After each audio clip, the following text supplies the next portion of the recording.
उन्हाळी सुट्टी संपली की पुन्हा ओढ लागते ती विद्यार्थ्यांना शाळेची। सहजीवन शिक्षण संस्थेच्या सहजीवन प्रायमरी स्कूलमध्ये नवागतांचं उत्साहात स्वागत करण्यात आलं।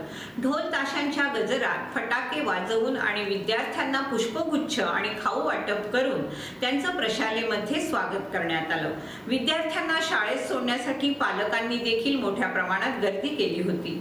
सहजीवन शिक्षण संस्था नेहमी शहरासह ग्रामीण भागातील गरजू विद्यार्थ्यांना शैक्षणिक क्षेत्रात पुढे जाण्यासाठी सहकार्य करत असते।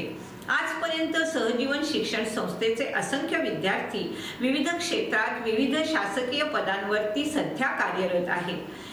सहजीवन प्रायमरी स्कूलचे चेअरमन संजय मोदी, प्रशालेचे चेअरमन राजेश बुटाला, संचालिका अलका बुटाला, अजित बुटाला, माधवी बुटाला, गरुड सर, सहजीवन प्रायमरी स्कूलचे शिक्षक आणि शिक्षकेतर कर्मचारी, विद्यार्थी आणि पालक यावेळी उपस्थित होते।